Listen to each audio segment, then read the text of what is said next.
Hey everyone, how you doing? This is Bishop Harden here on this 4th of July weekend. I guess this is the 5th of July, but we're still representing and honoring our Independence Day all the way up into Monday. But I want to come to you real quick this morning. I was reading this book, a great book, Mr. John Maxwell, and I've been reading this book for a while. It's a book that's full of content. I mean, the name of the book is Intentional Living by John C. Maxwell. You got to read it. If you are hungry, take your life to another level, you need to read the book. But listen, this is what I want to get to real quick. There's been something God has put in my spirit for a little while now in this statement. If you've been listening to me at church, listen to some of the sermons on church on our New Destiny YouTube channel, you've been hearing me say this, is that righteousness and obedience are two different things. And listen, you got to hear that in your spirit. I want you to think it. I want you to say it with me. Righteousness and obedience, two different things. Listen, righteous is what everybody do. Righteous. We have to be righteous.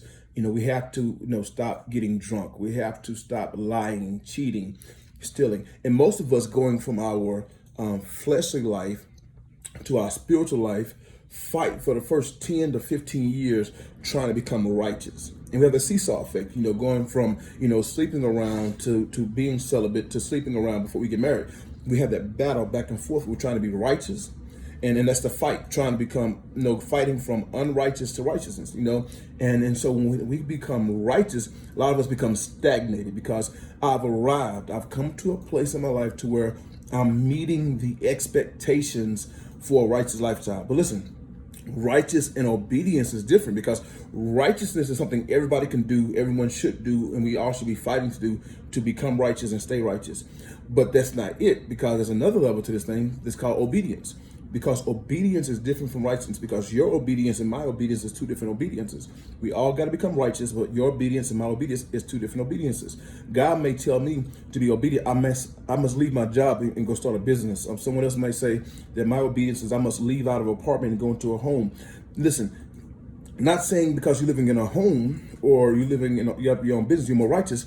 You just may be more obedient because God has told you to do something that's different. But listen to this.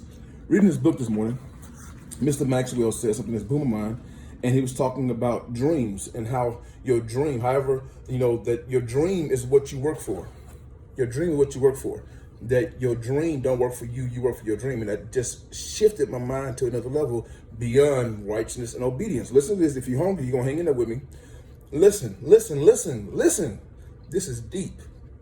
God hit me with this morning. This is my new thing, is that vision is what he had for you. Dreams is what you have for him. Vision is what he believed you for. Listen, I have a vision, bro. Vision is what I believe. God says, my vision for you is what I knew you could do even when you knew you couldn't do it. I had a vision for you. And so most of us live our life not just trying to become righteous.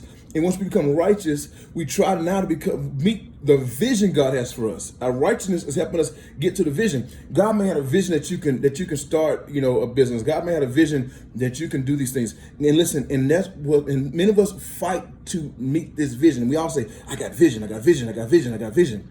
But what happens when you reach the vision and you're only 40? What happens when you reach the vision and you're only 35? Many of us have been living in God's vision for us. But God says, now when you become a dreamer, now it's no longer what God believed that you could do. Now you begin to dream, and now you believe in God for what he can do. And now dreaming takes obedience.